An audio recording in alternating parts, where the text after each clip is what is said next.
of the future.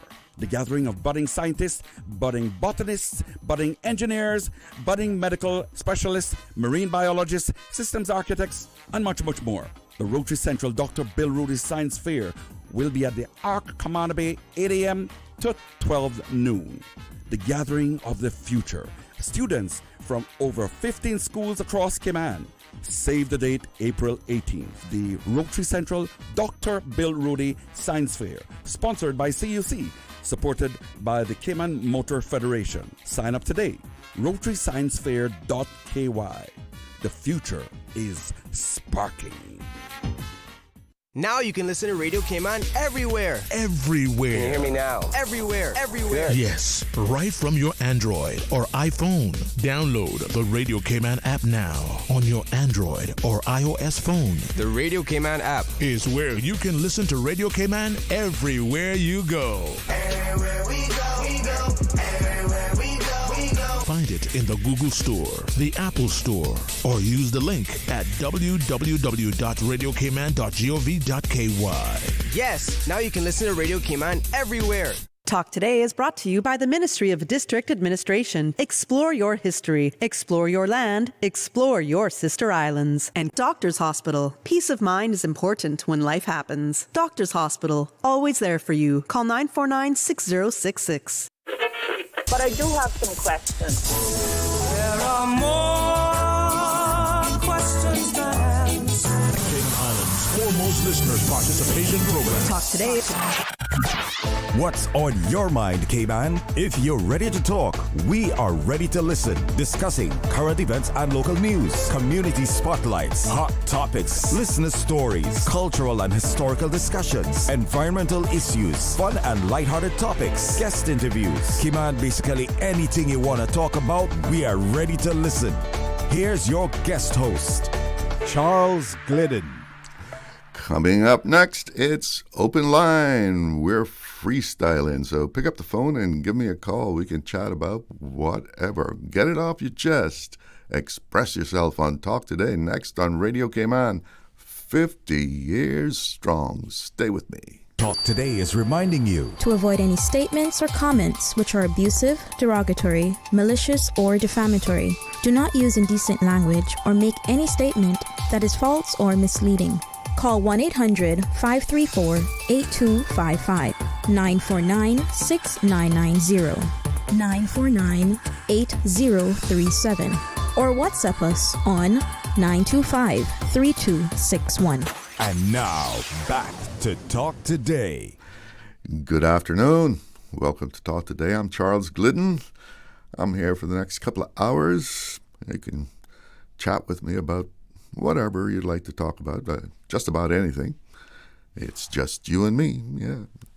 And the phone lines are open, so give me a call. It's lonely in here. You can call me on the 1-800-534-8255. That's courtesy of Flo, or you can call the 949-8037 or 949-6990. And WhatsApp, of course, is there also, 925-3261. Well, we got a caller already. Hey, good afternoon. You're on the air. Good afternoon, Mr. Charlo. Good afternoon. What's up, Mr. Charlo? I think you need to own a plane. You know. Really? a private plane? Okay, I could go for that. Yeah, man. And I don't know if I could pay for the fuel, but I could certainly ride you'll it. Be able to afford it, so you can go and look for Mr. Raymond Owen Cayman Brass. Okay.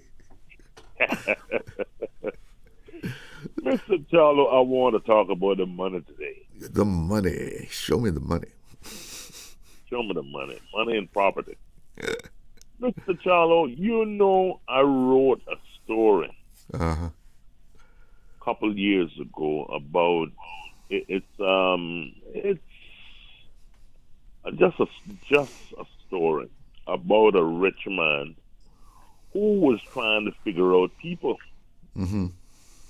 He was a billionaire and he put himself on the street and begged money and did all kind of things, and to see if any people were any good. So anyway, I decided no. I think I gave the story to someone. I was really inspired by the story that I wrote, and I decided to change my lifestyle, live a certain type of way. But I found out a lot about people.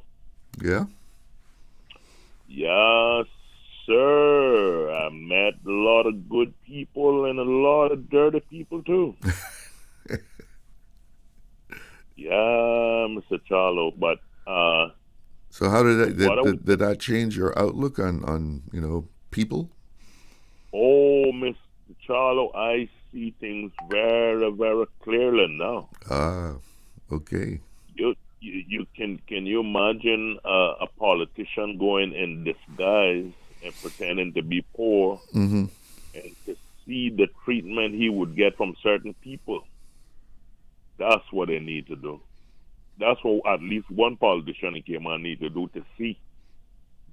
Just don't let them know who you are, and you will see the kind of treatment you'll get from some people when people don't know who you are. But anyway, Mr. Charlo, I met a lot of wonderful people, from different countries, and a lot of very good Caymanians. I try to remember who they are. Very nice people. And then I met some people who don't know my financial, didn't know, and would try to stop me from making $1. But they even do that with some rich people too. They even try to stop the rich man from developing. So I don't see why they shouldn't stop a little poor man like me. But I shouldn't say. But anyway, and people don't know the history of Cayman. A lot of them. You got some good people that come here. You got some that just believe that they assume that you're about whatever it is. They just assume, and they give you some funny treatment. And I can remember dressing different too, Mr. Charlo, dressing different. And I got different treatment from a lot of different people. Depending on your appearance. Yes, sir. I found out a lot about people. I was studying them, long for decades. But anyway, Mr. Charlo, speaking about Caymanians now, Caymanians are people that got family in other countries. And if the family in other countries as well as in Cayman want to give property to whomever they want to give property to, or give money or whatever it is, it doesn't have to mean anything suspicious. They don't need to be taking pictures of people. Taking pictures of people and making reports and talking about suspicious this and that, and believe it's some kind of funny money transactions or whatever it is. Mr. Charlo, I got a lot of family, Yeah. I got a lot. Yes, I got a big family. A lot of Caymanians and in different countries. And if they want to give me something, they're welcome. It's not all the time that I'm going to say, no, I don't want it, because you can't insult people like that. But not to say too much. But people don't know who you are, Mr. Charlo, and they will. I was wondering. I was planning to call last week about to tell you about the story that I wrote. The story was entitled Ronald. And the rich man in the store was named Ronald Rockefeller. Mm-hmm. My mother always used to talk about Mr. Rockefeller. Oh yeah, well, that's a rich name. And Onassis, yes sir. And Mr. Charlo, I was planning to tell you about the story and what happened to me a couple days after. I said to myself, you see that? I was going to tell Mr. Charlo about the rich man going in disguise as a poor man. And boy, Mr. Charlo, something happened to me a couple of days ago. Like some people wondering who I am, but they got it wrong, you know. Because they don't know you. They don't know me. They think they know me. They believe they know me. They got it wrong. I like to make people wonder, and I like to keep secrets, as I told some rich people a couple of days ago. I like to keep secrets until the end. And surprise. So, yes, sir. I like to keep secrets. But anyway, Cayman's got a lot of family. Don't be surprised. People shouldn't be surprised if they see a Caymanian put money in, come to the bank with a big check or see Cayman and have this and that. Because we have a lot of family. And a lot of our family have a lot of property too, and business and stuff like that. Well, listen, I got to take a break. You know what I mean, Mr. Charles? Yeah, I hear you. So they shouldn't wonder and try to think suspicious and go and make say things about people like, you know? Like where he got that money from. Yeah, what's happening here? You know, where did this come from? You know? Well, listen, I got a break here, but thank you for your call. Okay, sir. All right, you take care and have a good afternoon. Be right back after these. Accidents and illnesses can strike without warning. Ouch! When it comes to urgent care, every second counts. At Doctors Hospital, we have a dedicated team of experienced doctors and nursing staff available to you 24 hours a day, 7 days a week. Don't waste time in an overcrowded emergency room when you need urgent care. Whether it's a broken bone, a severe infection, or a sudden illness, trust in Doctors Hospital's unwavering dedication to providing the best immediate care. For complete urgent care when you need it the most, choose Doctors Hospital, located in Georgetown, 16 Middle Road. Wouldn't it have been grand if you had purchased land 30 years ago? It may not be 2020, but a perfect vision has never been more clear. Cayman Brac and Little Cayman, poised for growth with an eye on the future. Your land, your history, your future. Discover all that our sister islands have to offer. Cineco's parametric insurance after hurricanes is now available for motor policies. Fixed automatic payouts cover incidental vehicle expenses like fuel, cleanup, and minor repairs. No claims, no damage required. $200 for comprehensive policies or $100 for third-party policies. Available exclusively through Cineco and included with all new motor insurance policies and upon renewal for current policies. Visit Cineco.ky today. Cineco. Keeping Cayman covered. Radio Cayman's Talk Today.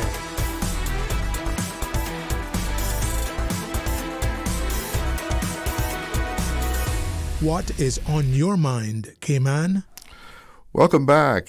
And it was looking kind of rainy out there when I was coming in. And I couldn't believe how light the traffic is, at midday. I mean, looks like a lot of people have gone away too, jetting off to someplace. A number of people that I know, they're taking advantage of the 4-day weekend coming up and taking a whole week off, jetting off to someplace to have a good time. But at least it was a quick drive to work. That was, I guess, the benefit of that, right? Well, it is a brand new month, April 1st. Yes, people are turning the page, hit the reset button and moving on. Yes, and I got a message to actually expect a call from President Donald Trump. And I thought it was because I was talking about him yesterday, and so he probably wanted to take me on or something, I don't know. But apparently he wants to tell us about his plans to make Cayman the 51st state. Yes. So I don't know when he's going to call, but I heard he was at the Supreme Court today. But everyone getting ready for Easter? Yeah. The campers are getting all their gear together, staking out their favorite beach campsite. People are serious about that, let me tell you. They select a spot, and they are going to do everything they can to make sure nobody else gets it, right? They're probably there already, like, okay, we're going to be in this spot. Put that stick down there, put that stick that nobody else can come in here. We're going to be here until Friday when the rest of the family comes, right? Somebody's going to guard it. Yeah, but people serious about their Easter camping, and like I said, people gone away too. So it's a holiday weekend. Is Easter early this year? Is it? Can any of you Easter experts out there tell us if Easter is early? It's for Easter 2026. Well, give me a call. Tell me if it's just me thinking that, or if Easter is really early here, and it's that time of year, and Easter bun and cheese. That's another benefit of this time of year, right? I think my wife and I have already gone through one. We have a caller on the line. Good afternoon. You're on the air with Talk Today. Yes, hello. Happy April Fool's Day, man. Yes. I was thinking this morning, Chalo, this day when I was growing up, boy, this was a popular day, man. April Fool's Day. All the pranks, right? Yes, man. Yes, man. And tomorrow everybody would have a tail in the back. Tomorrow would be Pintail Day, right? Yeah. You pin a tail on somebody, right? Yeah. Man, I tell you, man, we used to have a lot of fun on them 2 days, man. We had to make 2 days of it, right? It wasn't just one day. We had to do 2. Yeah, man. Well, I heard this morning that certain people don't want nobody to know that they're born on this day because then they'll call them fool. So they don't bother to celebrate their birthday. They don't celebrate their birthday, no party. Yeah, on this day, man. They do it on the 2nd. Yeah, but I remember last year, April, man. At Easter, Easter Sunday. It was so long that I never had tasted bun and cheese, and I had bun and cheese for breakfast, lunch, and dinner. Well, you can't beat that, huh? Bun and cheese. Man, and that bun they were fresh. They had tasted so nice, man. But guess what happened?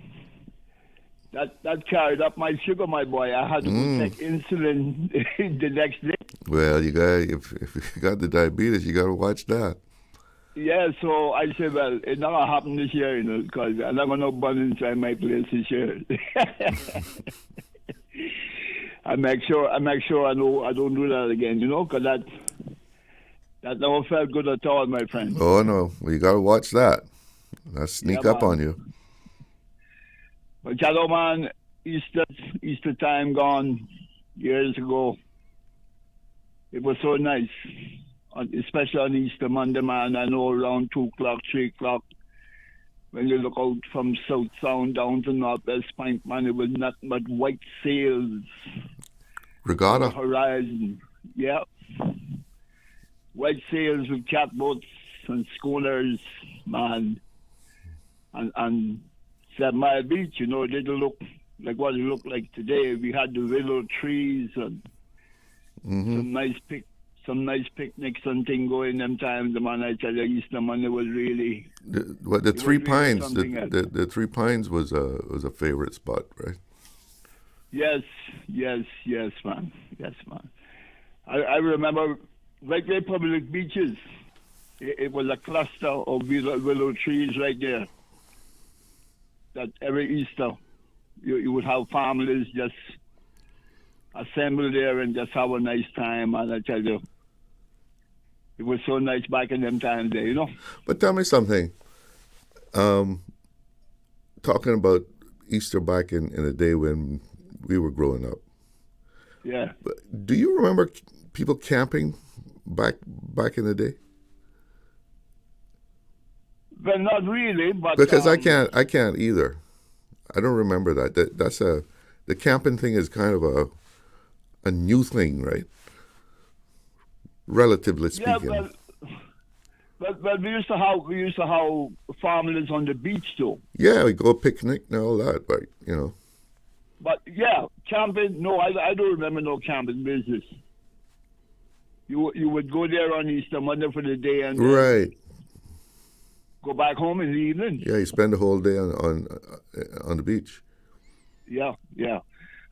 Be interested to find out how that camping thing came to be so popular. You know. Yeah, man.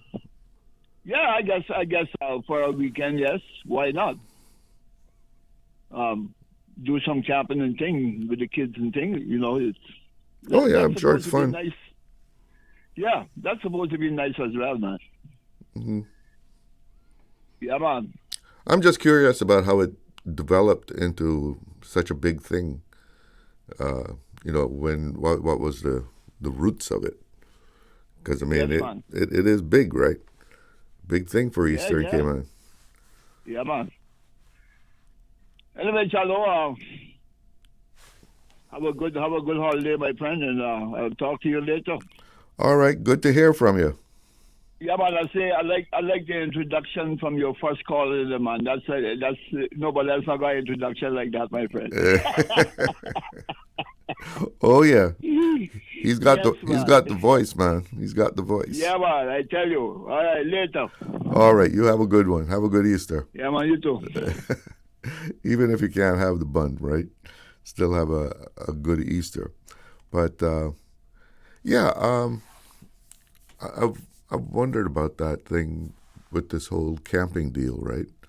Because it's not like it's something that goes back to my generation, at least. I don't recall camping being the thing to do at Easter, and it certainly is, a big thing now. Like we were just talking about Easter, Easter Monday.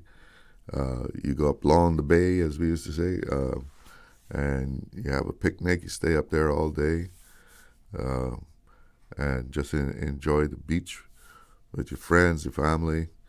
But to camp out for the whole weekend, that's something that has developed in more recent times.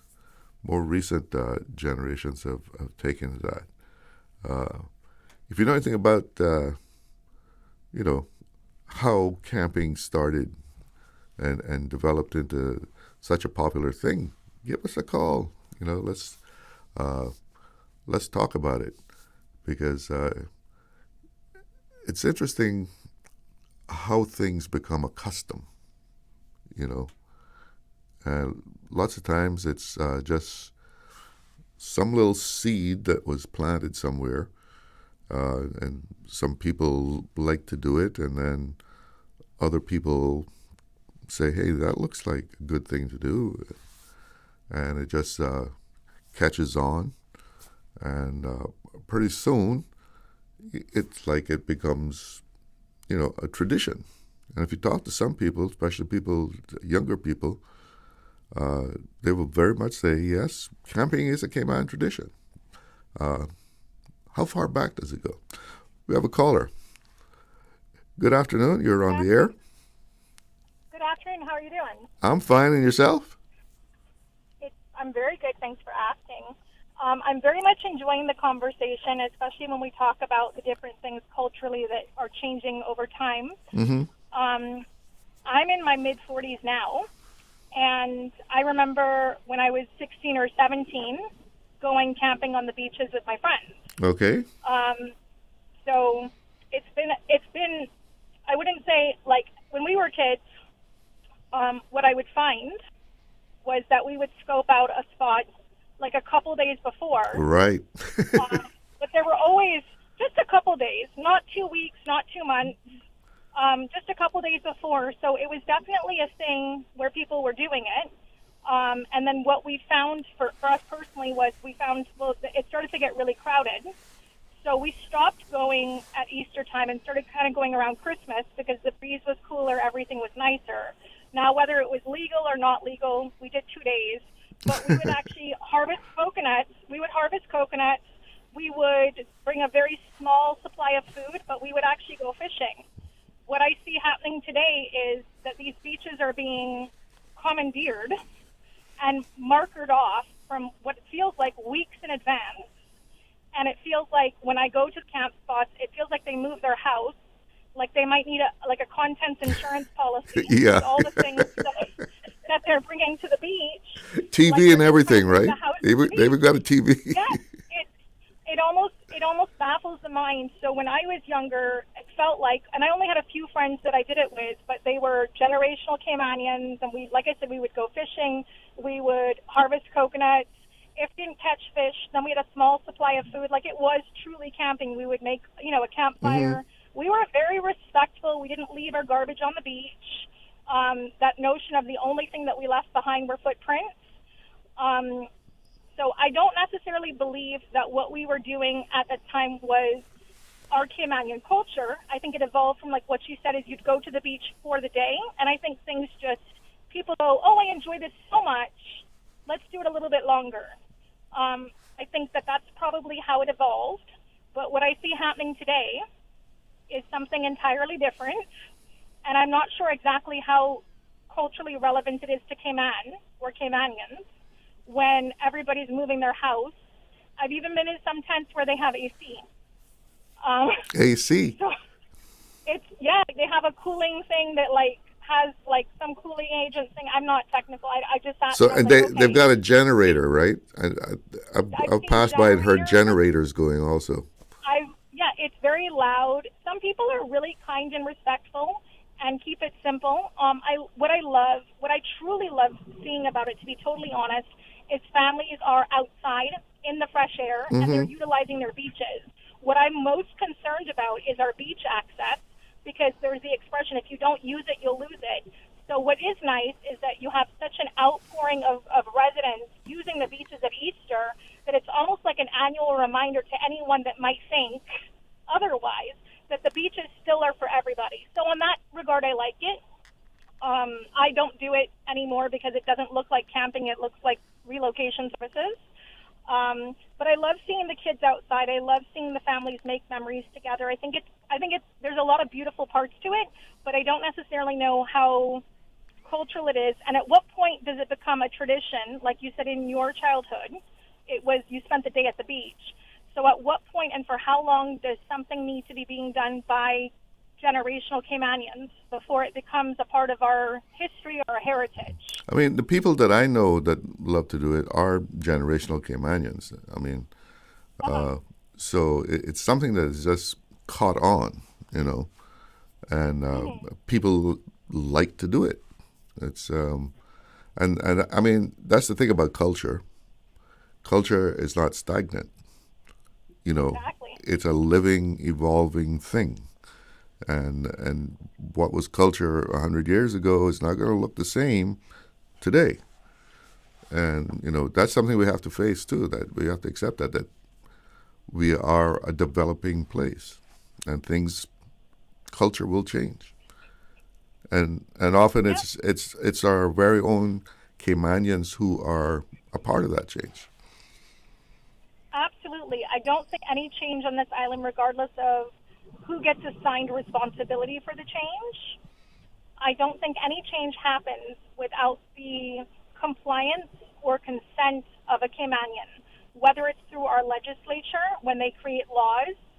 Only Caymanians can write the laws, whether it's from how we act towards each other. So yeah, our culture is constantly changing, but I do think that more we don't seem to have a cap on our population in terms of immigration growth, and I think that has a much more rapid effect on how quickly our culture changes. Personally, for me, it almost feels like a form of erasure, which I never thought I would say in my lifetime. I feel like I'm still young.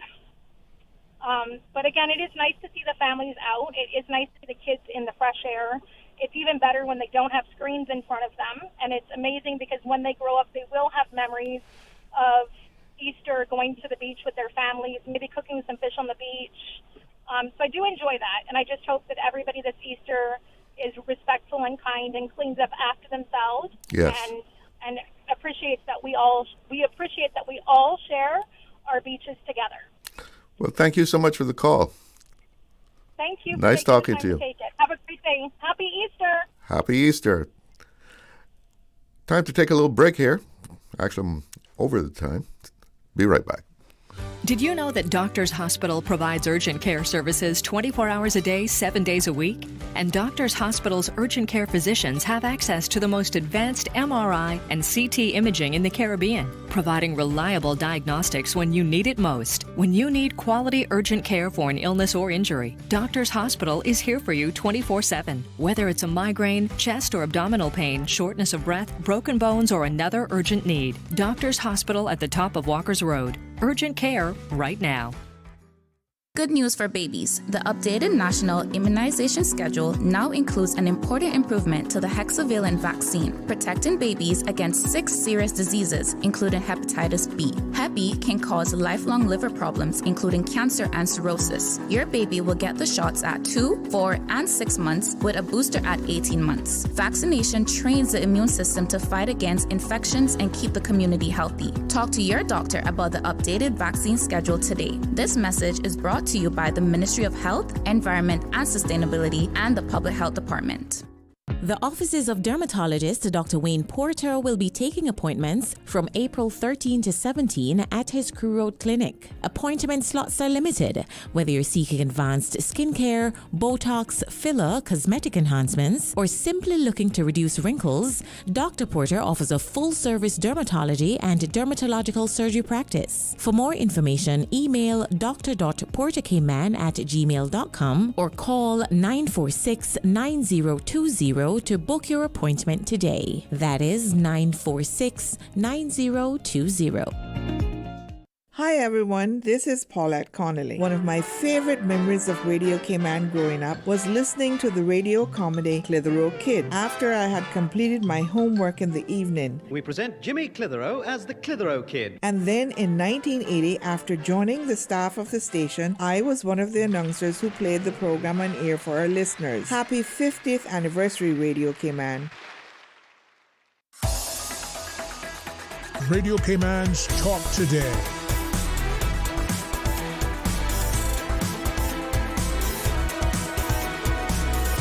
What is on your mind, Cayman?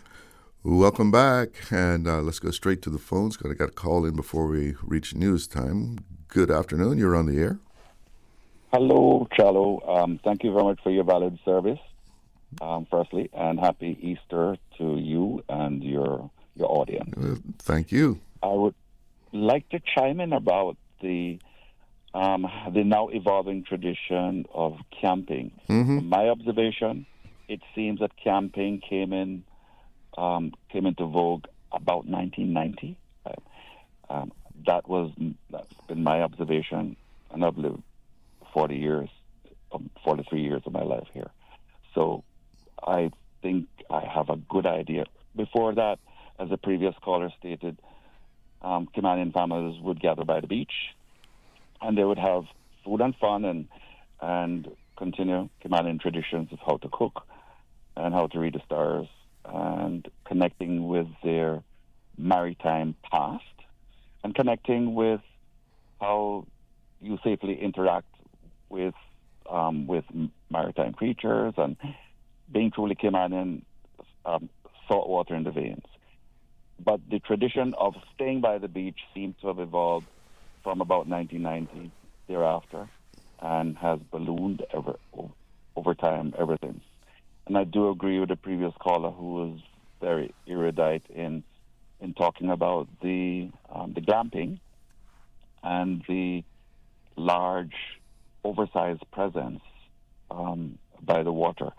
We know that change is inevitable, but we also know that traditions are sacred enough to be cuddled and to be fertilized. And even though there is change, there are strands of change that the DNA goes right back to who this country has been and should remain to an extent. That's my contribution. Happy Easter. Well, happy Easter to you, and thanks for the call. We have another caller on the line. Good afternoon. You're on the air. Mr. Glidden, good afternoon to you and the folks there at Radio Cayman. Good afternoon. Charles, quite a few times I spoke to you, and I kept trying to remember like some of the things I wanted. Well, one of the things I wanted to ask you quite a few times is Sterling Dwayne. You ever see? It seems like he just dropped off of the face of the earth. You see him any time or? Not recently. Yeah, can't hear a thing about him, and I haven't seen him anywhere. Normally, I would run into him, by the supermarket or something like that, but recently, not at all.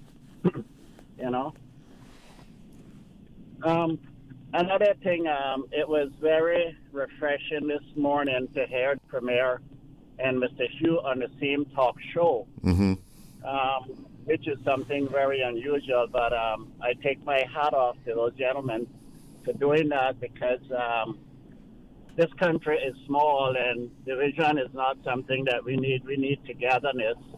And, I keep repeating about the hate and personal attacks and all of this. We need to get past that and try to work together for the good of the country. And me personally, when I hear, complaints about this and complaints about that, I take it kind of personal, because we're too small to have stuff like that in this island.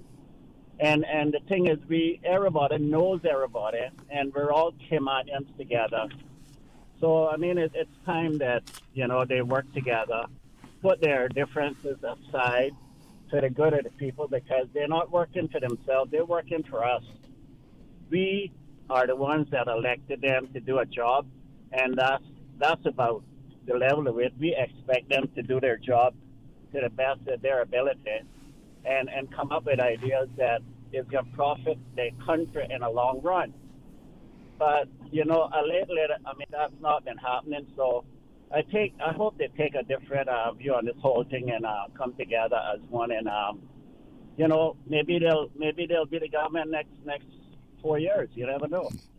Well, no, how things go around here right now, you never know. You never know. And but another thing too, Charles, I hear the Maritime has raised their fees without any kind of notice whatsoever. And, So the Maritime Authority? Yeah. Has raised their fees at no advance notice whatsoever. And independent people that have sent out invoices to their clients for their fees, and now it's double. So how do they recoup that extra those extra funds? I don't know. I don't know if you're familiar with. No, I was going to ask you to just clarify that what the fees, and then you're saying that the private individual sends out an invoice to someone. How does that work? Yes. Yeah. I think it was like $500 they were charging the customers, the independent people. Mm-hmm. They were charging like private individuals that So they take care of boats for people. Yes. Okay. Absolutely. And they raise the fees, and they are questioning it. How do they recoup their loss? Which is something like, I think it was like $500 they were charging the customers, or the clients, should I say, and now it's gone up to like $1,000. I could be a little bit off on that, but anyway, whatever the fees was, I think like it's double. And that's so the individual charges their client X number of dollars, which includes some kind of fee that goes to the Maritime Authority. Maritime, exactly. Okay, and then they raise the fees after people have sent out the invoices. Yeah, exactly. I hear you. And they can't figure out now how they can get their recoup their extra charges now. I hope it comes to their attention and just give their other people a bit more time in order to recoup that. But I don't know. I don't think it was fair. Well, unless they send out another invoice and say the fees went up. Yeah, but it's kind of hard, Charles. I mean, if just for instance, I mean. Yeah, the client is expecting that fee. That's the arrangement you made, right? Yeah, exactly. And it's hard for me if I get you to do a job for me, and I say, well, Charles, it can cost. Yeah. You said to me it cost you $1,000, and then you come back. Oh, well, I just went to Dale Thompson, and that estimate that I gave you. Right. That was for $1,000. The material has gone up 25%, right? And I come back to you and Charles, you're not gonna take that too kindly, right? Well, listen. I got to break in here though. I don't know if you can hang on if you have more to say, but I got to go to the news. No, that was it. Thank you very much. All right. Have a good Easter. Thanks. Okay. It's time to see what's making headlines. We are Radio Cayman. Covering Cayman Brac, Little Cayman, and Grand Cayman. 1 in a million. From Radio Cayman's newsroom, this is Headlines. Local, regional, international news. The Headline News is brought to you by Kirk Market and Health Services Authority. With your latest headlines, I'm Elizabeth Charles. The Health Services Authority has announced Easter holiday hours for Friday, April 3rd and Monday, April 6th. Accident and emergency will stay open 24 hours, while all district clinics and outpatient services will close. Normal hours resume Tuesday, April 7th. In a release today, the HSA urged patients to plan ahead. In international news, President Donald Trump says the United States will be, quote, out of Iran pretty quickly and may return for spot hits on Iranian targets if needed. The conflict is in its 5th week, has spread across the Middle East, and has killed thousands of people, while soaring energy costs have fueled global inflation fears. In a phone interview with Reuters today, Trump said he is, quote, absolutely considering withdrawing the United States from NATO, accusing the alliance of failing to support U.S. objectives in Iran. He said American strikes have brought full regime change in Tehran and claimed Iran is now incapable of developing a nuclear weapon. Trump will lay out the way forward in a primetime address at 9 p.m. Eastern this evening. In other news, Italy's Coast Guard has recovered the bodies of 19 migrants and rescued 58 others from a broken-down boat in the central Mediterranean. Rescue officials and aid groups say some of the 18 men and 1 woman likely died of hypothermia. Survivors, including 5 children, were taken to the island of Lampedusa today. Those are the latest headlines. I'm Elizabeth Charles. Radio Cayman. More news available at www.radiocayman.gov.ky. Check out our social media pages: Facebook, YouTube, X, formerly Twitter, Radio Cayman Headline News.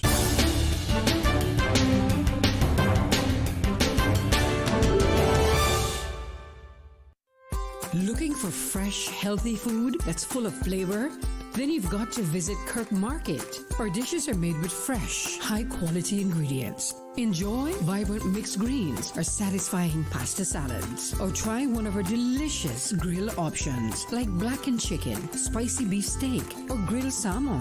Looking for something light and flavorful? We've got sushi rolls and poke bowls prepared daily. And don't forget to explore a hot bar or Billy Fresh salad at the salad bar. Stop by Kirk Market today for breakfast, lunch, or dinner and taste the difference. Eat well, live well with Kirk Market.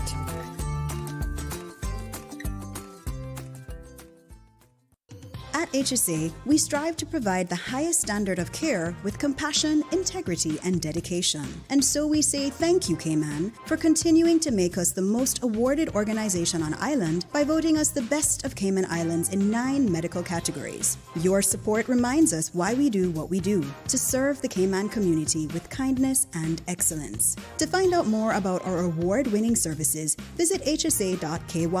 At HSA, we are committed to caring for you.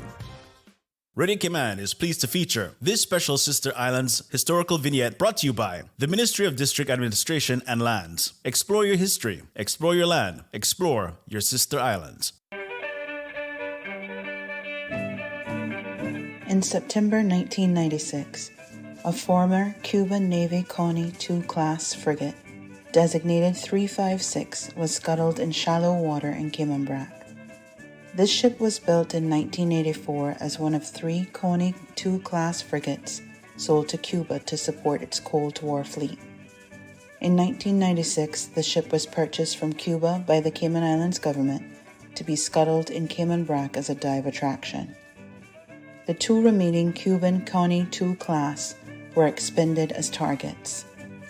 Frigate 356 was sunk upright, and initially her deck rested 90 feet 27 meters below the surface. A serious storm in 2004 broke the ship in two, and her bow now lists at a 45-degree angle, while her midships have become a debris field. Before being sunk, the ship was renamed Captain Keith Tibbets. It is one of only a few sunken Soviet naval vessels in the Western Hemisphere, and the only one of 2 that is easily dived, including her sister ship SKR 451.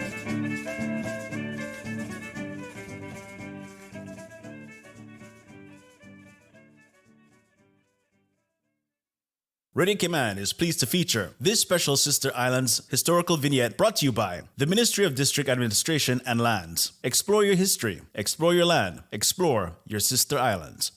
What matters most to you right now? The cost of living, housing, jobs, healthcare, safety? The Cayman Islands government has set 7 national priorities for 2026 to 2028, focused on areas that affect daily life, from preparing Caymanians for opportunity, to improving quality of life and social stability, to strengthening Cayman's long-term resilience. Learn more about the 7 broad outcomes at gov.ky/priorities. 7 priorities, 1 Cayman. Radio Cayman's Talk Today.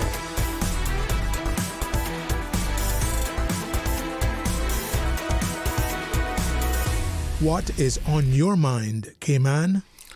Welcome back, and here's a quick look at the weather. It's 82 degrees here in Georgetown.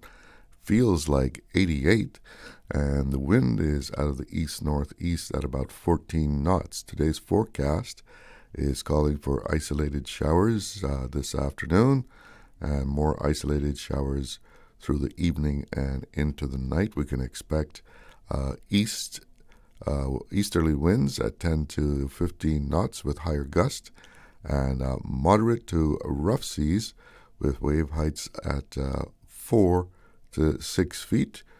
Boaters, please take note. A small craft advisory is in effect.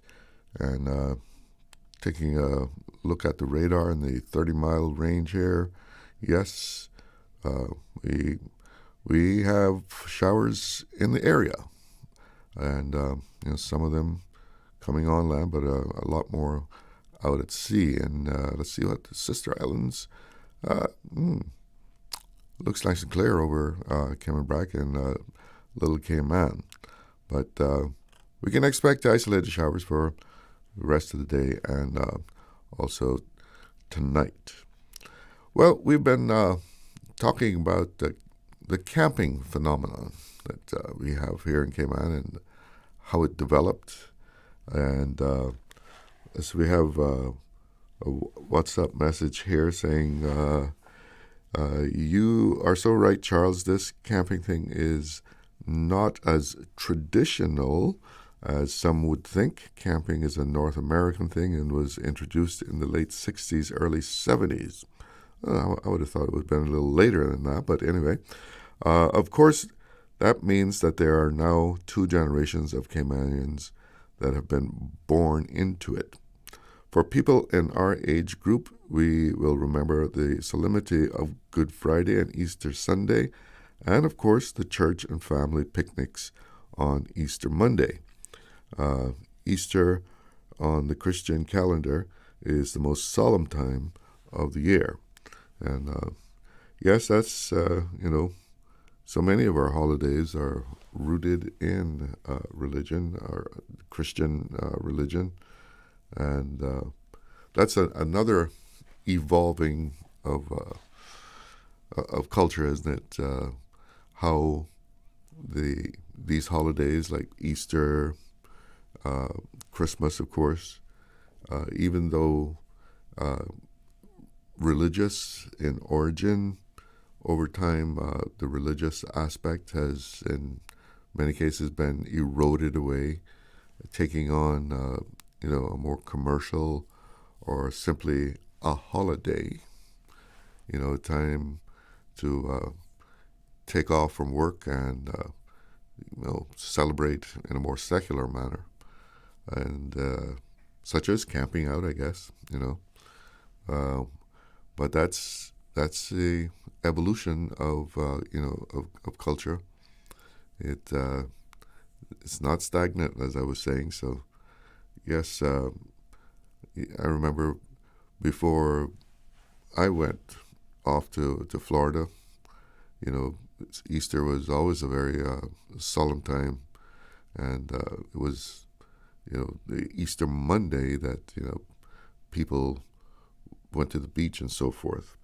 I got a link here that someone sent me on WhatsApp about a story which I wasn't able to access, but the gist of the headline of it was people in West Bay being priced out of land because the demand for beach land and land in general, I guess, in West Bay has grown so much in the last couple of years that a lot of people find themselves not being able to even buy that land, and secondly, not having access to the beach the way that people remember being able to just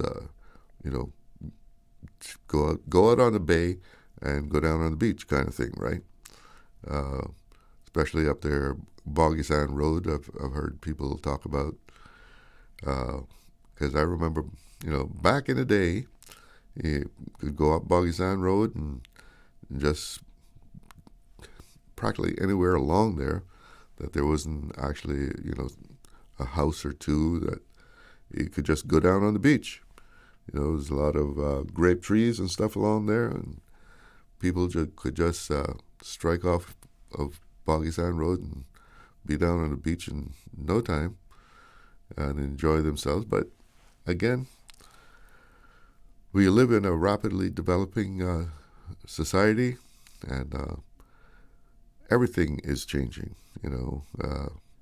My goodness, even in the last couple of years, if you didn't come out very much, if you're a homebody and you come out on the road,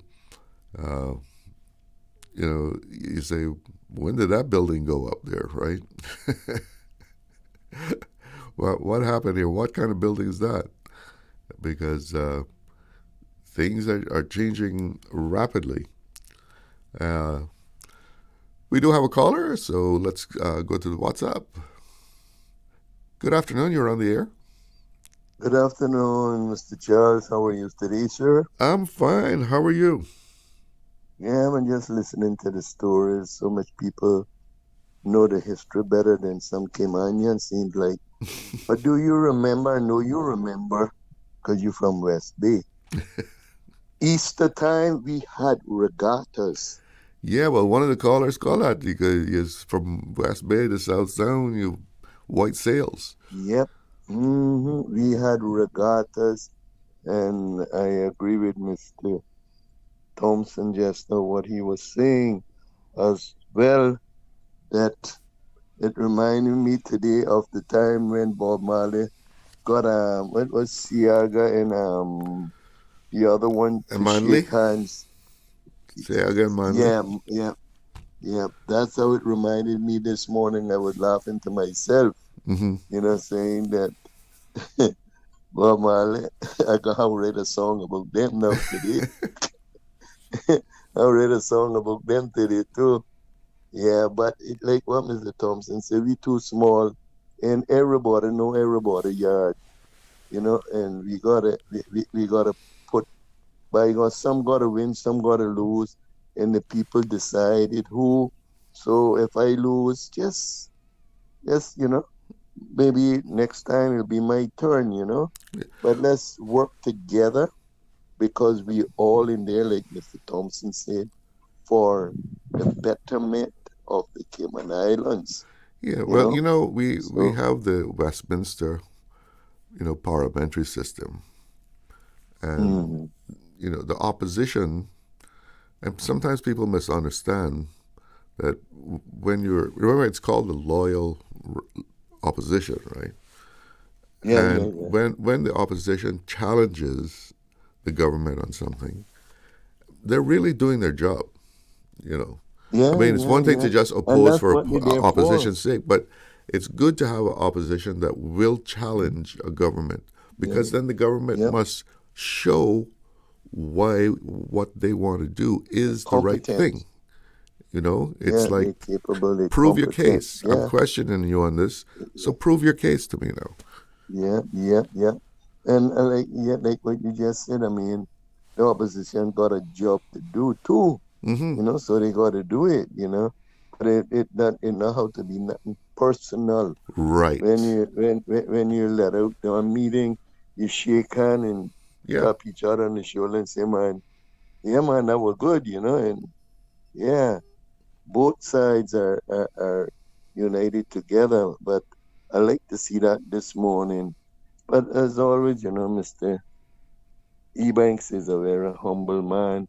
And Mr. Hugh too, because he come from riding a horse, So he was a young cowboy in his time too. I know him when he growing up in Georgetown there, Mary Street area, all about there. But anyhow, Mr. Glidden, Easter time was a time that we didn't camp out. We went for that day. Mostly Good Friday, that everybody stayed home. We went to church service and we stayed home. Good Friday. Now Easter Monday, everybody went out on the beach. Yeah. Down west there, 7 Mile Beach, where there's I still call them the weeping willow trees, them pine trees. And let me tell you, they were sweet when they were breeze blowing. Yeah, the Australian pine trees. We call them, how we call them? Weeping willows? The Christmas tree too. Yeah. Yeah, we used to use them for Christmas tree too. Right. And after they were inside of the house for a while, they had a aroma, Oh yeah, there's a smell. Yeah. They had a nice aroma. So Cayman got history, but it is dining. We got to remind the people about it. But I remember those days, regatta days, they were big days, man. Everybody went out to see the regatta. Remember, then it came up to the speedboats. Them days was in the 60s and it was just mostly sailboats, and catboats. But as the years went by, then they added speedboat. And I remember Mr. Rolando Rankin on Walker's Road. He made a boat that used to lift up off of the water, Used to call it the sea boat. But he didn't run her too much. But when he would run her, everything, that the only thing was down in the water really was the most of the propeller. That must have been a sight to see her. Yep, and he built that. I think he still got it parked in his yard up at Walker's Road. You can go across there and see it the last time. I remember he still have it there. Yeah. And then he built one that could blow horn and Man, he's a genius. So did you He play has a tiny house. pranks on April Fools when you were a young man? Yeah, mostly we used to put the tails on them. We used to do it. I used to like to do the tail time. Yeah, I had And a WhatsApp sometimes message my asking friend didn't people, know. say he wanted to hear what the older folks used to do for pranks on April Fools and stuff. Yeah, man, we used to pin tail on you, and you don't even know that we had pinned it on you. Yeah. And you would have that people you walking and people laughing at you, and you don't know what they're laughing about for the longest. Then sometime when you would go home, then you would get a good beating from your mother for being so fool. Make them put that tail on you, But we didn't know. But yeah, those were good days. But we didn't camp out. Camp out started after more foreign people came on that they were used to camping in their countries. So that's So where it you think started. that's We where it went came for the from? day. We went for Easter Monday. No, that's just my opinion. Okay. My opinion. But what I'm saying, they came from other parts, and I never heard in Cayman that we used to camp out overnight. We Caymanians started doing it after, other people started doing it. But our thing was we went Easter Monday, regatta, and spent the whole day there.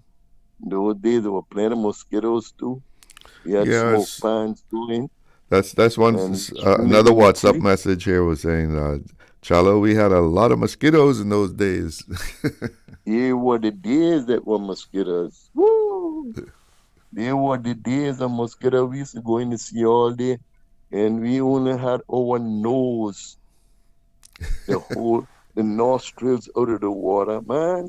And every now and then we used to go down to kill the mosquitoes off our heads. They were days, but we survived it. Boy, I was telling a good friend of mine, and she don't mind me calling her name neither, Miss I hope not. Watler up here. She don't mind.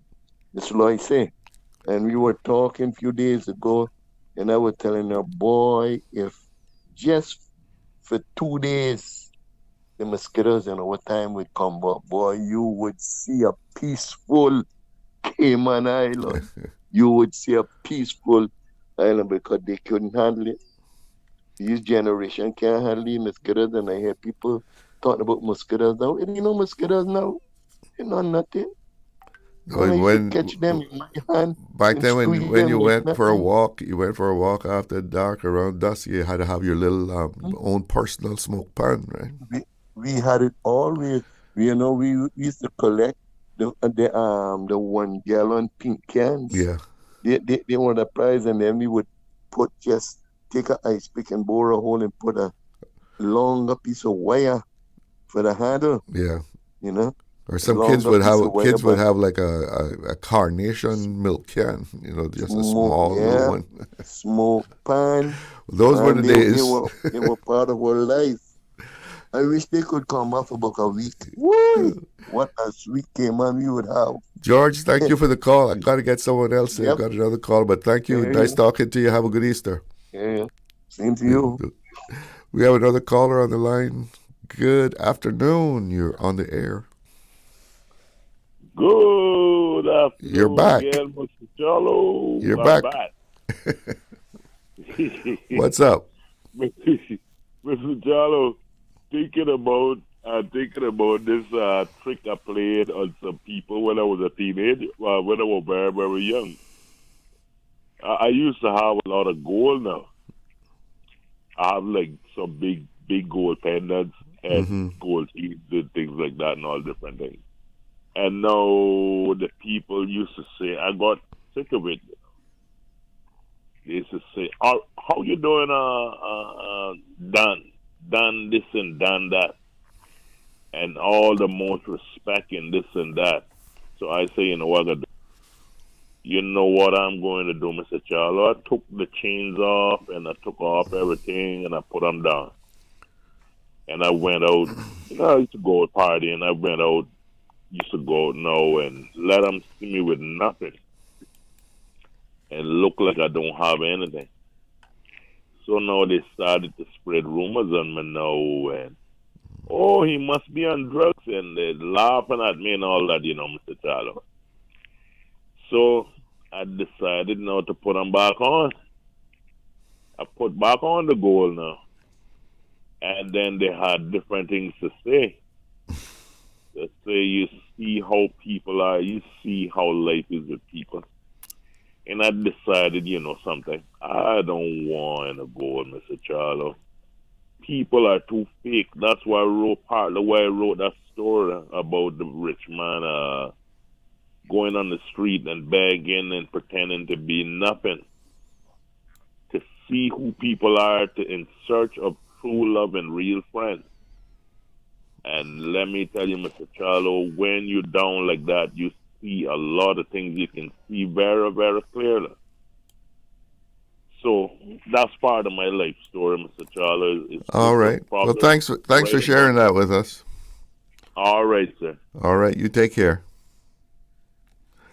Well, the long-awaited Immigration Act is coming into effect on the 1st of May. So all those concerned, the work people, WORC, they're making sure that they are prepared for that. There's going to be some changes there apparently, and they're going to get this, taking the time now to prepare for the enactment of the act. It was they amended it, of course, last month, and that those amendments provided more protection to cover anyone who had submitted permanent residence applications before the new rules took effect, and those are some of the things that made the changes. But they are preparing to put this into force on the 1st of May now. We do have a caller. Good afternoon. You're on the air with Talk Today. Evening, Charles. How you doing, brother? All right. How are you? Oh yeah, man. I'm good to go. I'm retired now. I'm running my political mouth and getting loud more and more by the people. What a life I am living. I raised up in Georgetown, right? Mm-hmm. And I would listen to the lady when I was coming up there because there's some work going on. Speaking about camping, right? Yeah. I remember the whole Georgetown Central crew. We used to come out, I used to lay right on Mayor Street. Mm-hmm. But we used to come out and walk down through the old road, cross Pageant Beach. Yeah. And the first stretch of beach there, that's where we used to camp there under those grape trees. And this is what we carried, right? You had to carry your water, your fishing line, your pot, your pans. And the fortunate one or two had a little piece of tarpaulin in. But that was for the children to go on in case it rained on the babies. Right. The rest of us, we had to get thatch leaf and put it up in a big grape trees and form a little shelter. You were really roughing it. This was real camping. Camping. That's camping, my brethren. And the only music that you would hear there is whoever could play a little guitar, scrape a grater, beat the old time drum. That was what you heard on the beach. So you had a little campfire and all that going? Everything. Hey, now you hear what my cousin George just tell you about him, Skidder? Yeah. My cousin George, he live on the street too, Listen to me. If you didn't have your smoke stand and your screen, okay, you had to put kerosene on your screen sometime in the heavy rainy season, Because them miskin at that time, child, they would bow your screen and come in, bro. But no, you cannot carry a child to the beach. And you can't carry a baby, you know. It's not more beautiful than when you carry your little baby that just can walk and run down and up to the beach, bathe in the seat till they're tired, and then you wash them off with a little bit of water. You go and you put them down, they fast asleep, and you're cooking, and you understand? Mm-hmm. But you can't carry your babies to the beach. Today? Hello? Well, you can't carry the baby to the beach today? On Easter, how you carry around the campsite there? When you can hear the music blaring from half a mile away. And I see what you're saying. And it's none of gospel music that they're playing now, my brother. It's really a shame. And you know, I heard you say that culture evolves and things, right? Mm-hmm. Listen to me, my brother. Camping been going on in the past in the United States for hundreds of years. Oh yeah, I know. I know. In the U.S., it's always been a thing to go camping. Tell me something. Do you see I'm doing a pile of shit?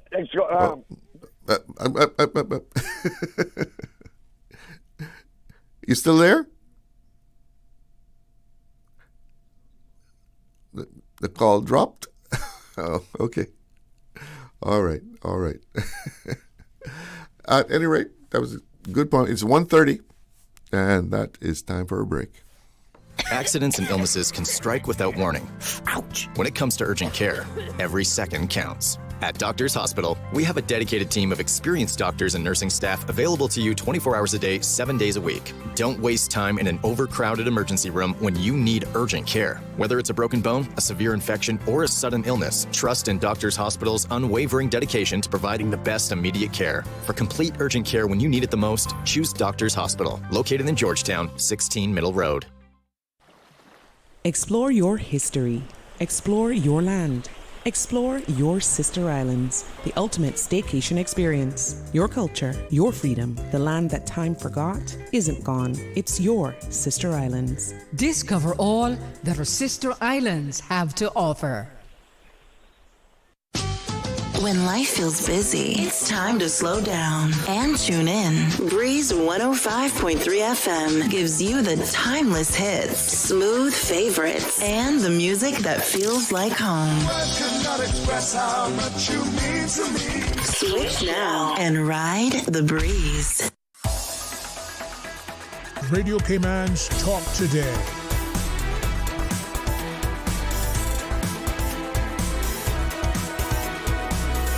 What is on your mind, Cayman?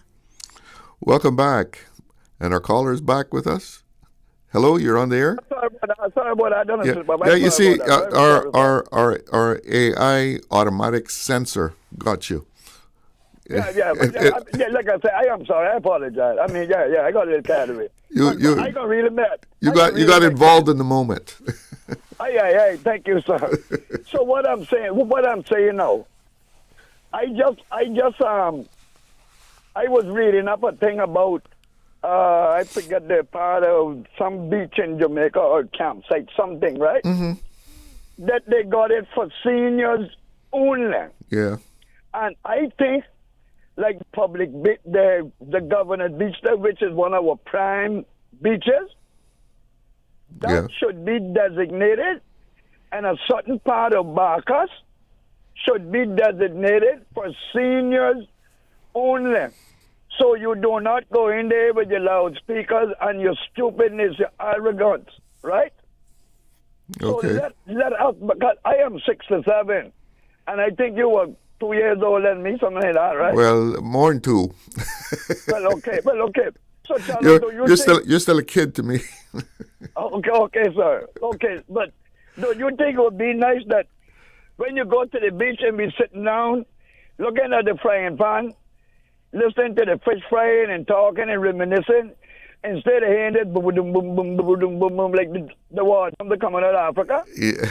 Come on, man. We have lost its civility. That's why I don't go camping. I go in it sometimes just driving. And it's you know, it's just, you move out of your house for a couple of days. And I think if we really wanted to enforce it somewhere, there's a law somewhere that says you can't be, disturbing other people like that. But I guess, during that time, people just look the other way and, let it go. Charlo, let me tell you something, my brother. And listen to me, this is real. Real. When you go to certain police and you call them, well, the majority of our police, you call them, say, listen, my neighbor is banging down the place with his music. Mm-hmm. A little man, and the one way you can hear, a little man, I think that, man. You have nothing else to worry about.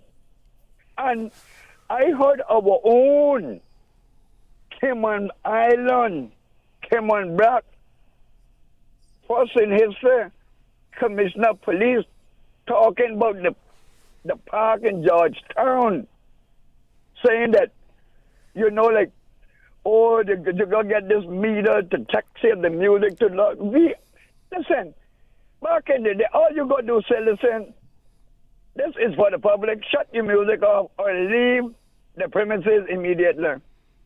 Case closed. Yeah, there's no reason to really play the music so that, you can hear it clearly 100, 200 yards away. Because, look, just play it for, your immediate area, for where you are.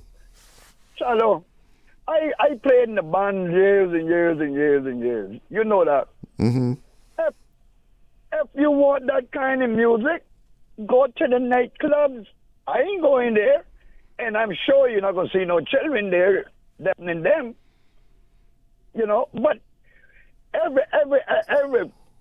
everything you call in to say something, there's always, instead of enforcing the law, there's always something to water it down. And that is a very sad story, and it's a big issue that we got going on now. Well, for years, now, the government is upping the fines on derelict vehicles, and they're giving the Department of Environmental Health officers to issue tickets and all that. Listen to me, Charlo. I took pictures and cards to these people by my house. I say, what are you going to do about it? Some of the stuff is gone, and this been now from Christmas, right? Mm-hmm. And I drive every day, and I just say to myself, something really. But know that I got, you see, I don't have no fear now with nobody. When I started complaining and stepping on toes that my business gonna suffer anymore, that is a noose that is off Elvis Jeffrey McKeever neck. That noose is loose. I slipped that off.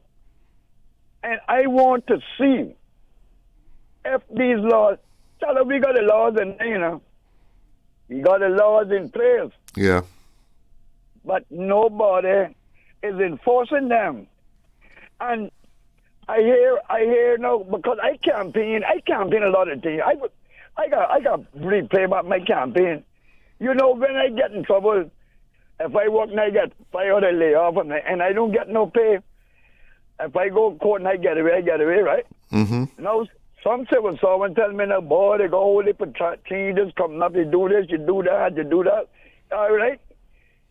One time you had civil servants that were going to court for 3 years, delayed and on full pay, and they get fired.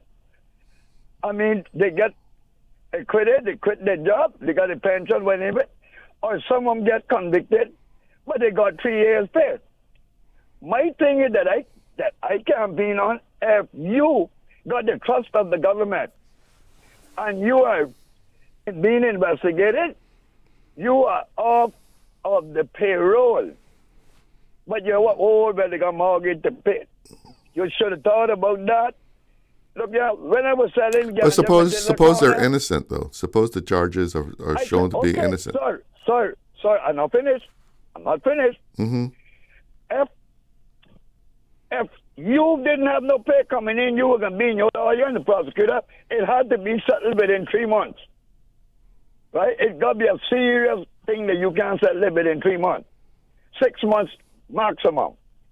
And if you are acquitted, you will get your full pay and be reinstated if you so want your job. But what they do, remember these civil servants, all right? Mm-hmm. And they're being investigated by civil servants and prosecuted by civil servants. So they push the charge right down to 1 day before 6 months. Because after it costs 6 months, the case had to be dropped. Good. So now the charge now. So it's going to the DPP, and they're going to push it down another 6 months. That's 1 year dead. It's not going to put yet, you know. Now we're going to set a court date, and the judge going to put that down 6 months down the line again, 3 months, 2 months. And then when you go to court, they're going to put it off for another 6 months. And that was the scheme of things. And I am talking about the foreigners coming and doing this with all kinds of stuff. Listen, the foreigners came and they seen and they acted. You heard what I said? Mm-hmm. They seen the corruption, the loopholes, right? And they acted upon it. And now we bawling that, oh, the people be sitting here, it's criminal, they're doing this, they're doing that. They came and seen the picture. And they said, okay, this is what you can do and get away. Jumping through the loophole.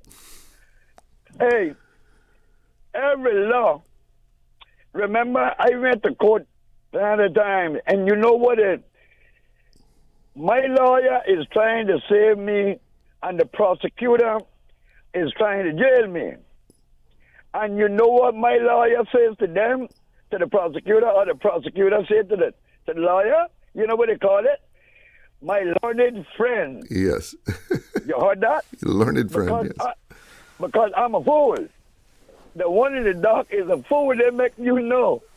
We got education, and you're the fool. And they're laughing and representing it. You say, you're taking my money and speaking to my phone, call him your learned friend.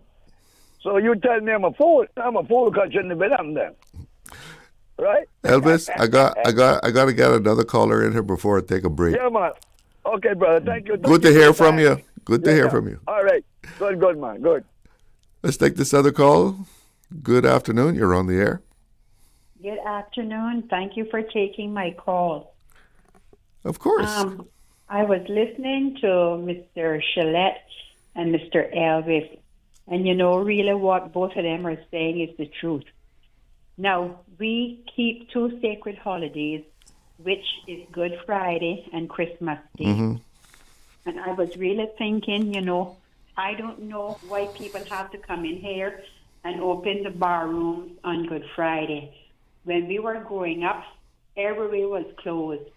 But even the supermarkets or the little grocery stores we used to have, when they go for lunch, they close from 12 to 1. I think no liquor on Good Friday still, though. Pardon? I think no liquor on Good Friday. Well, that's what a lot of people say, but I've seen people selling liquor on the cover, and I know for a fact, but you know, I'm not even going there. But if you want to buy your liquor and take it at home and drink it, that's your way to drink whenever you want to drink. But a lot of people are doing things that are illegal.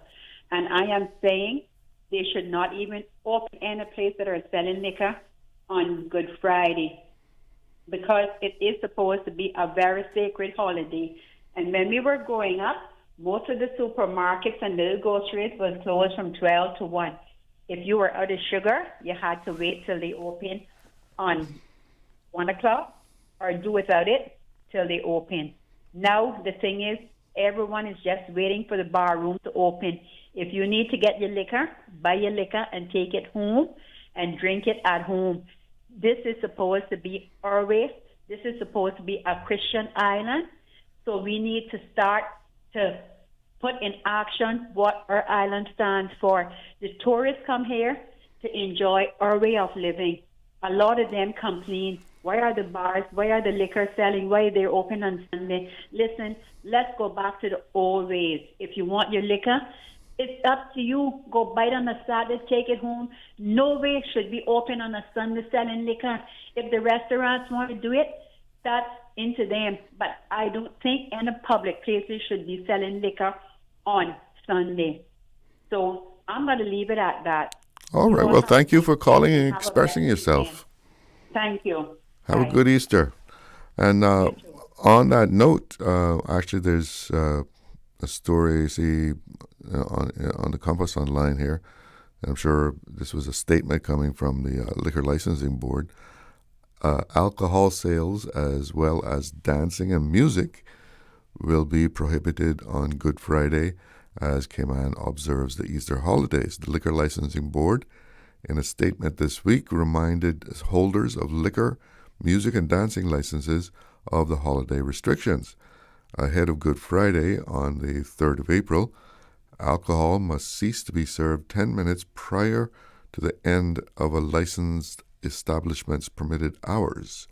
On Thursday, the 2nd of April, the board said, the selling of alcohol is strictly prohibited on Good Friday, except for hotels and restaurants with the appropriate licenses are exempt, the board noted.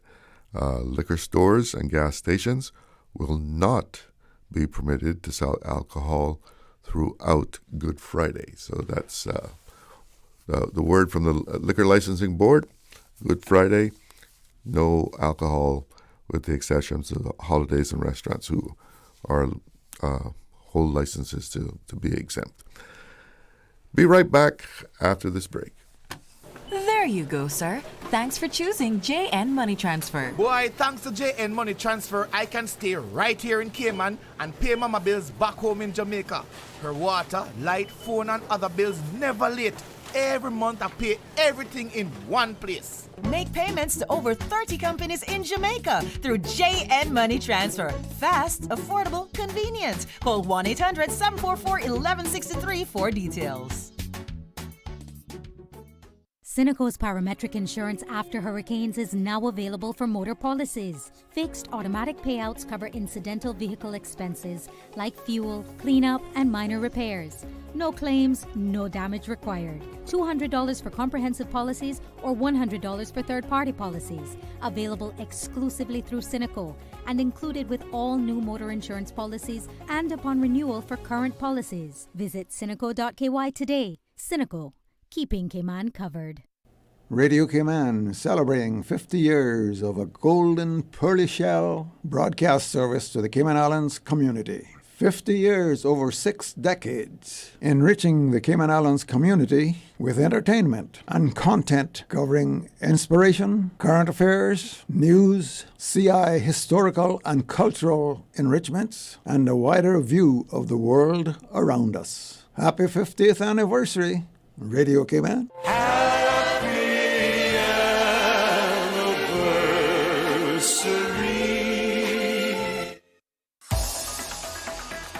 Radio Cayman's Talk Today.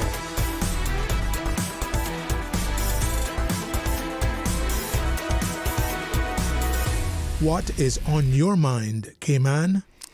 Welcome back. Well, we've been having a great discussion here about Easter of yesteryear and Easter today, and culture and the origin of camping. Interesting to know that, Elvis was talking about going down there by Pageant Beach down there and camping down there. I meant to ask him exactly what years he was talking about. But I know, since we've been talking about this now, I remember hearing someone saying that it started in the eastern districts, like North Side, and people starting to camp out, and it grew from there. How reliable that story is, I'm not sure, but it is interesting how that has become part of the modern tradition of Easter, where we have gone, from where it was Easter Monday that we spent the day at the beach picnicking and so forth, and where modern times now it has gone through all the full Easter weekend, probably starting from Thursday evening. And as someone was mentioning, there are probably people already at their favorite sites staking them out so that no one else gets to be on that site. They're there protecting the sacred site, right? We have a WhatsApp caller. Good afternoon. You are on the air. Hello? Hey, good afternoon. Good afternoon, Charles. Yes, good afternoon. Okay. The concern, the cost of living in Cayman. Uh-huh. What would you say a Caymanian has to be making monthly now? Oh boy. In order to save for a rainy day. Oh, in order to save, I guess it depends on the person's discipline, but has to be somewhere up there around 4,000, 3,000 minimum. Okay. And if this government doesn't control the cost of living for the Caymanian people, mm-hmm. No other government will. And when it comes to the cost of living, who's making it worse for Caymanians more than anybody else when it comes to the cost of living is CUC. And the government cannot continue to allow CUC to do as they please. It's not fair to the Caymanian people. And the majority of the voters in the Cayman Islands are making less than $3,000 a month. Thank you. Hold on. What are some of the things you would like to see them do as far as the rates that CUC are allowed to charge? Well, if the government and CUC are able to get together, that CUC doesn't have to pay so much for bringing in fuel, and the government sees to it that CUC is obeying by the rules and the regulations that they made together, not to add on any more charges than they need to in order to survive. CUC is going to survive, but it's very unfair that the Caymanian people who vote for people to help them are not surviving. So you'd like to see some of that duty on the fuel and stuff taken away? Well, that would help a lot. And the government knows this. But from the time CUC is able to raise their electricity rates every year, every summer, and at summertime they do it when people use most of the electricity for air conditioning, especially when their children are home for the summer. It's absolutely ridiculous. Thank you. All right. You take care. And, CUC does have to go and make a case to raise their rates, of course. And I guess in the franchise, if I'm remembering this correctly now, they're licensed to provide electricity for Grand Cayman. They are allowed to make so much profit, right? So if they have to do certain things, they can make their case and say, well, we had to make these improvements, we had to spend this money, which reduces the profit that we are allowed to make. And we need to raise the rate in order to cover that. I think that's how it works. of course, the price of oil, the price of diesel, is a factor that nobody in Cayman has control over. But certainly, yeah, the duty that is paid on that is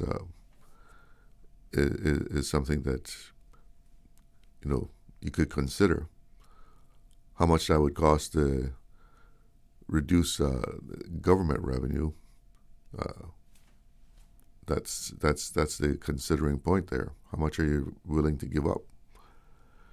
And it's energy. Of course, as we've always said, in any form, whether it's electricity or just the gasoline or diesel that is used, drives everything, right? I mean, today, if you're going to live, you're gonna be using electricity. Unless you're willing to really make a lifestyle change, you got to have electricity. If you're going to do a business, you got to have electricity at some point or other, right?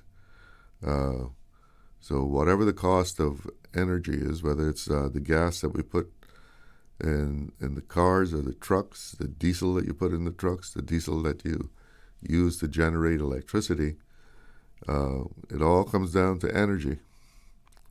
And if we can figure out a way of getting around the high cost of producing electricity, that is the big solver of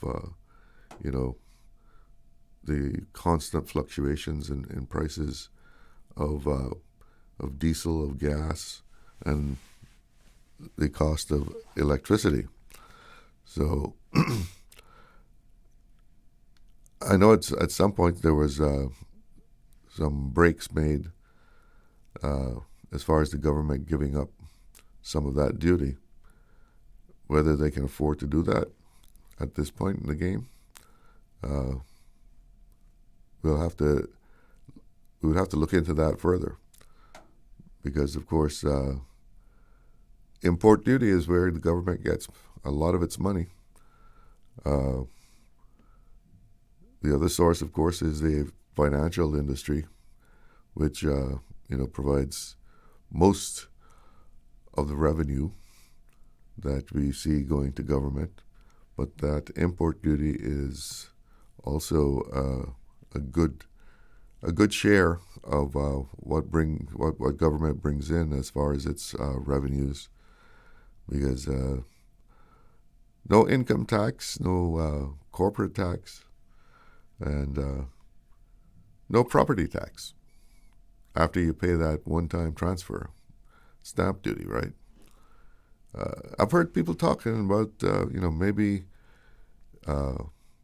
land valued at above a certain point should have some kind of annual tax attached to it. It's an interesting argument, because when people are throwing down millions of dollars, to buy a piece of land, they can probably afford some kind of annual tax, property tax, that would go to help the revenues of the country. I guess the real estate agents don't like that idea, because I guess that's one of their selling points, to selling land to foreigners, right? That no property tax. You buy land in the Cayman Islands, you pay your your $2-3 million, and you have this property there that is valued in the millions, and you can sit on it forever, and you don't have to pay any property tax on it. But maybe that's something that needs to be looked at a little closer. What would happen there? Is that going to cause a big downturn in foreign investors buying land in the Cayman Islands, or would they still see it as a good place to park their money rather than opening a bank account and having to go through all that red tape? And the land would be there. Pay that 1% or so, whatever it is, annually, just like you would in any other place, right? Because most places you go, you got property tax every year. You got to pay something on it. Could be something that is worthwhile for us to take a closer look at. Well, I think we have a caller on the line, but hang in there for me. We're coming up on 2 o'clock, and that means we have to break away and check in with the newsroom. Since 1976. Covering Grand Cayman, Low Cayman, Cayman right. One small step for man, one giant leap for mankind. Radio Cayman in the Cayman Islands. From Radio Cayman's newsroom, this is Headlines. The Headline News is brought to you by Kirk Market. With your latest headlines, I'm Elizabeth Charles. The Public Health Department is continuing its meningitis vaccination drive for students home from overseas universities, colleges, and boarding schools. Another clinic will be held on Thursday, April 2nd from 2 p.m. to 4 p.m. at the Public Health Clinic on the second floor of the Smith Road Medical Center. Officials say this session is for returning students who did not get the meningitis shot before leaving for school and are back on spring break. Students starting tertiary studies for the first time this summer will have a separate clinic in June. Returning students on the sister islands can call Faith Hospital at 244-7623 to book a vaccination, or contact Public Health on 244-2889 or 244-2621 for more information. In international news, the U.S. Supreme Court is signaling skepticism over President Donald Trump's bid to restrict birthright citizenship. The justices today questioned whether his executive order fits the 14th Amendment, which says all persons born or naturalized in the United States are citizens. Conservative Chief Justice John Roberts said the administration was trying to stretch historic exclusions, such as children of ambassadors or invading enemies, to everyone in the country illegally. In other news, Bank of England Governor Andrew Bailey is warning that recent failures in private credit should not be dismissed as one-offs. He told Reuters today that the sector's opacity can spread far, recalling how loss of confidence helped trigger the 2008 financial crisis. Bailey said global links mean risks cannot be seen in isolation. Those are the latest headlines. I'm Elizabeth Charles. www.radiocayman.gov.ky. Check out our social media pages: Facebook, YouTube, X, formerly Twitter, Radio Cayman Headline News.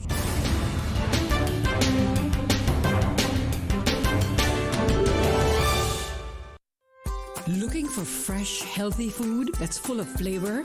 Then you've got to visit Kirk Market. Our dishes are made with fresh, high-quality ingredients. Enjoy vibrant mixed greens or satisfying pasta salads. Or try one of our delicious grill options like blackened chicken, spicy beef steak, or grilled salmon. Looking for something light and flavorful? We've got sushi rolls and poke bowls prepared daily. And don't forget to explore a hot bar or Billy Fresh salad at the salad bar. Stop by Kirk Market today for breakfast, lunch, or dinner and taste the difference. Eat well, live well with Kirk Market.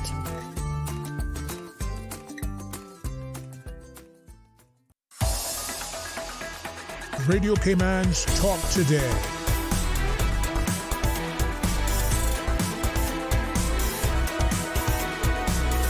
What is on your mind, Cayman? Welcome back, and a quick look at the weather. It's 82 degrees here in Georgetown. It feels like 87.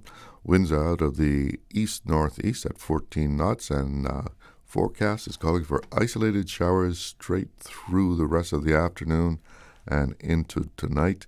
We can expect the wind to be out of the east at 10 to 15 knots with higher gusts, and seas moderate to rough with wave heights of 4 to 6 feet. Boaters, take note.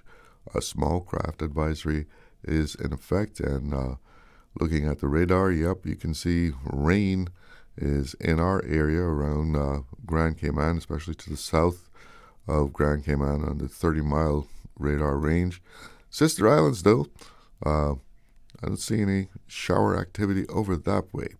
And a quick WhatsApp message here. Let's hope Good Friday requirements are enforced. Talking about the no dancing, no music, no buying of liquor on Good Friday. Good subject, camping history, and thank you callers for correct input on how Caymanians should be celebrating Easter. And a question, is there camping on the Brack for Easter? Are the Brackers camping over there also? We do have a caller that's been hanging in there, so let's go to the phone lines. Good afternoon, you're on the air. Good afternoon, Inspector Chalo. Yes. How you doing? I'm good, sir. Up here in West Bay, it feels like 75. Okay. Not 87. Okay.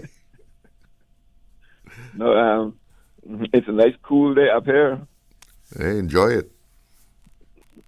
I intend to, sir, but I'm working right now, so, but as Friday, I hope to take some time off and really enjoy it. And we're all looking forward to that. I know what you mean. Listen to several of your callers, very discussions, and some very pertinent. Mr. Elvis, in particular, a lot of what he's saying is true. And instead of people really looking at the message, they tend to, quote unquote, prosecute the messenger, and just ignore the message. So all I can say to Elvis is keep it up. Like I say, he doesn't have that chokehold of his business anymore.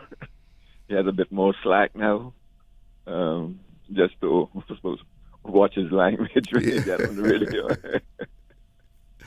Our censor will get you. Yep.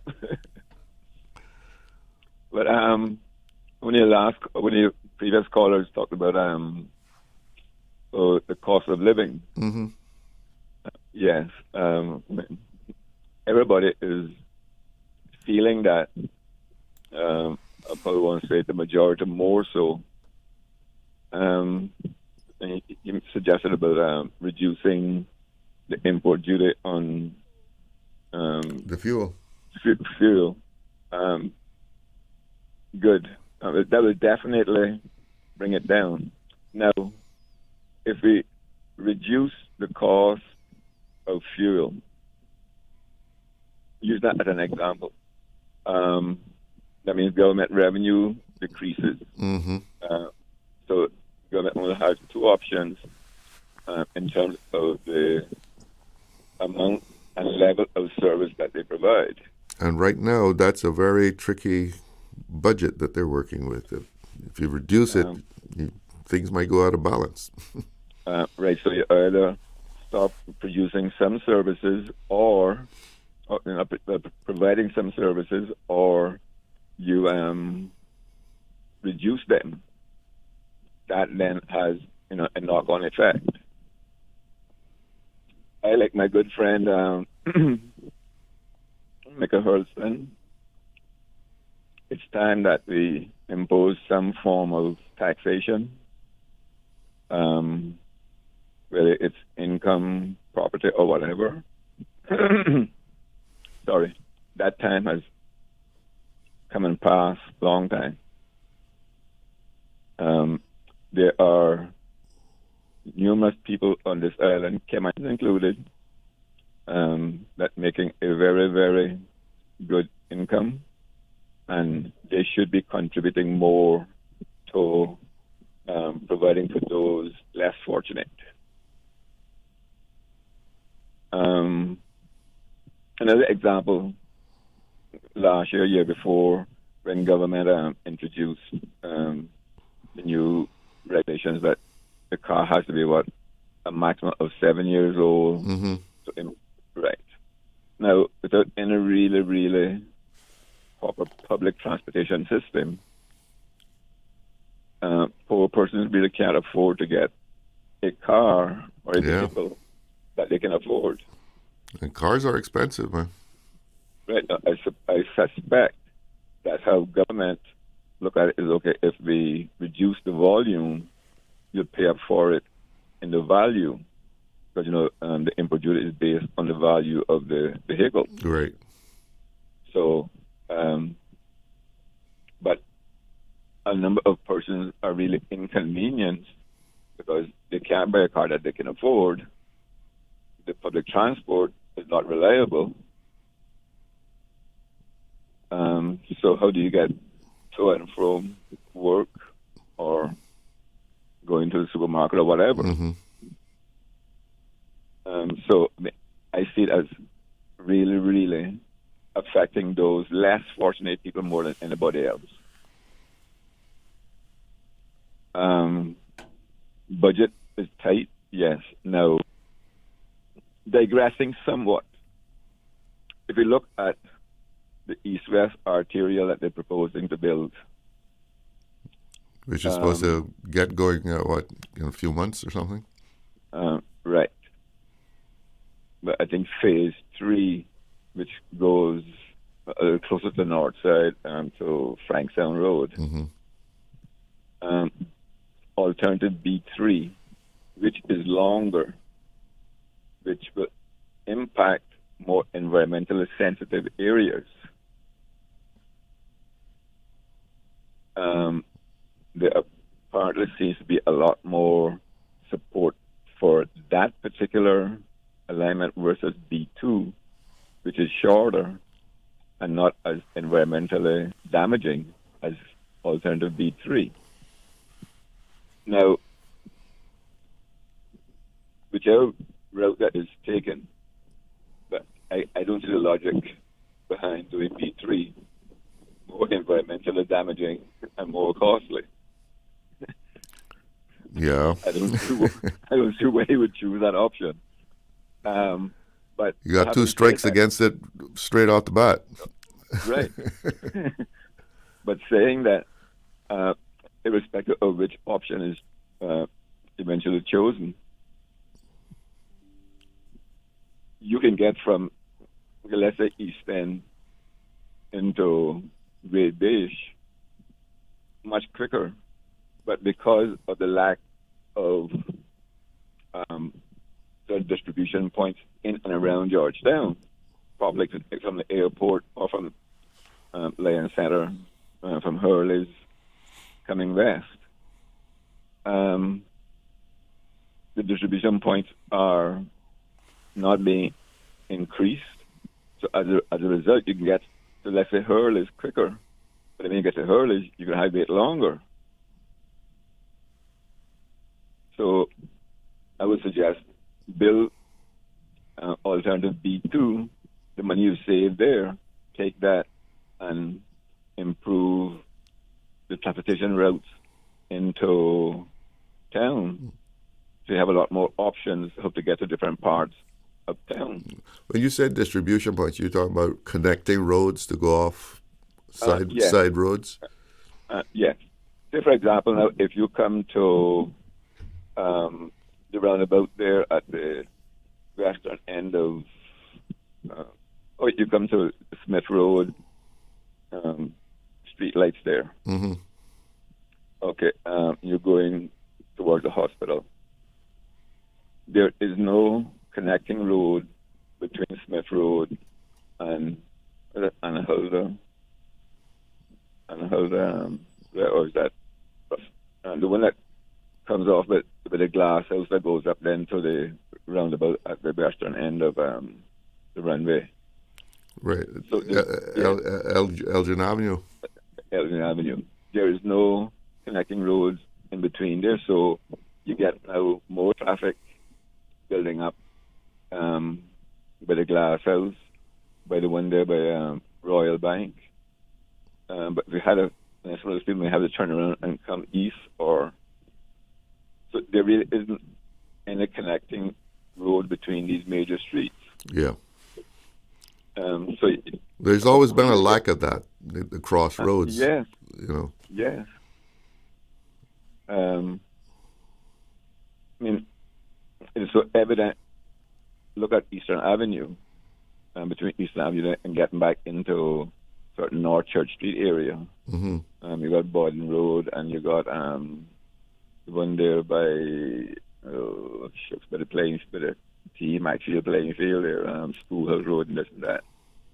And then between Schoolhouse Road and Mary Street, there's no connecting roads in between those sort of main arteries. Yeah, I see some road that looks like it's part of something that's going to go through the Eastern Avenue or something. It doesn't seem. I haven't gone down it, but but from Church Street. But that's one of my proposals for the revitalization of Georgetown, is that we extend the Godfrey Nixon sort of straight through then Eastern Avenue. Down there. Yes. But again, that's one other one. But you need a road now from there to get back into town, so you can sort of extend 4th Street coming north, and then to connect then with this new road. That's called the Godfrey Nixon extension. So you bring 4th Street then across Mary Street and go north to connect onto that. But if we just allow the private sector to determine how your island, your capital is going to develop, we're just looking at each individual application and sort of treating those individually, we'll never get rid of the mess. Mm. You have some master plan. Precisely. I'm not saying that what I proposed was the best. I mean, there are other things that could have been done, or I did the best that I could within the time that I had. But government needs to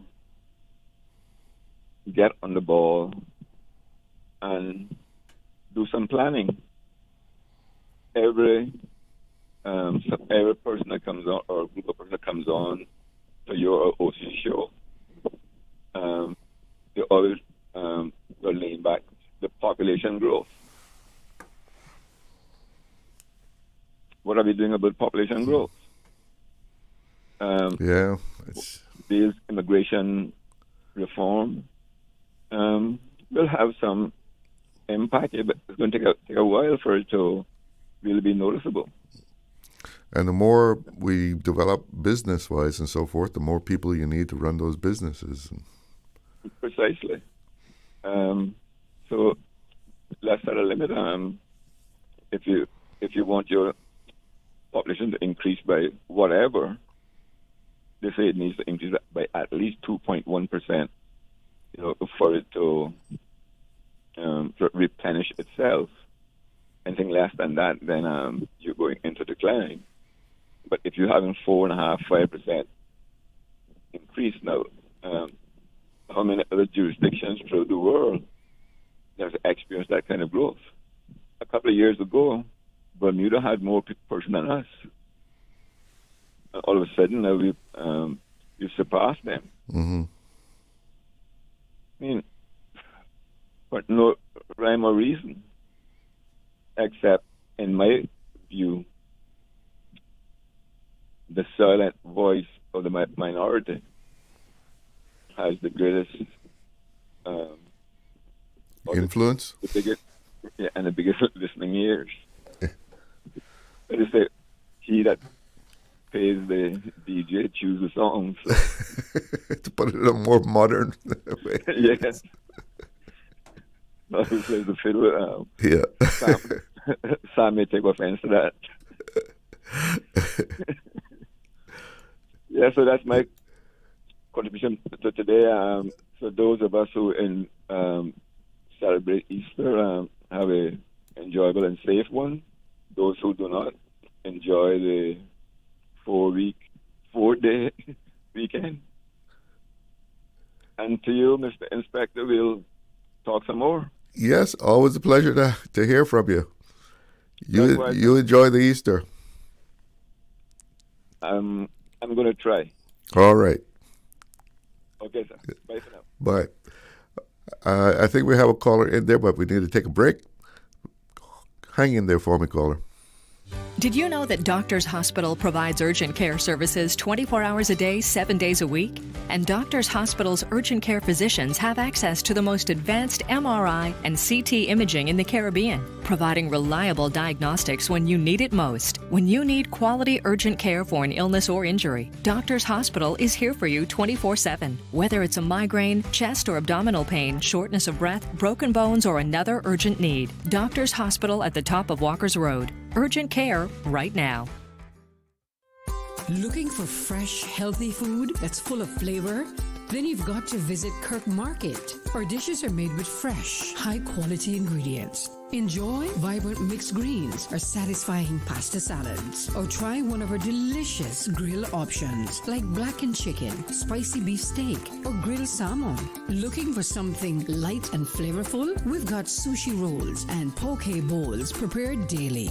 And don't forget to explore a hot bar or Billy Fresh salad at the salad bar. Stop by Kirk Market today for breakfast, lunch, or dinner and taste the difference. Eat well, live well with Kirk Market.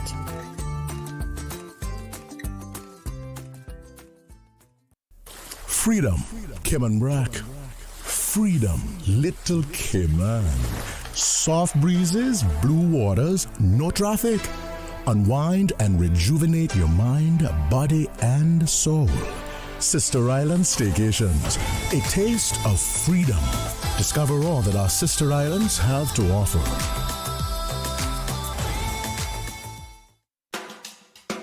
Hi, this is Gary King from Totally 80s. My special guest this week is Steve Winwood.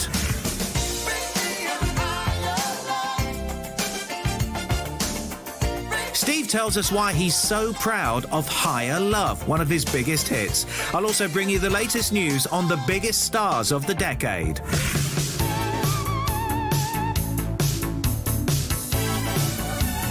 This is Totally 80s. Every Saturday from 2 to 4, sponsored by KFC. The Passport and Corporate Services Office advises the public that it will be closed for the Easter holidays on Friday, 3rd of April and Monday, 6th of April. Persons are encouraged to check their passports to ensure all is in order ahead of travel. The office will reopen on Tuesday, the 7th of April at 9 a.m. For more information, call 345-649-7678 or email passportandcorporate@gov.ky. Radio Cayman's Talk Today.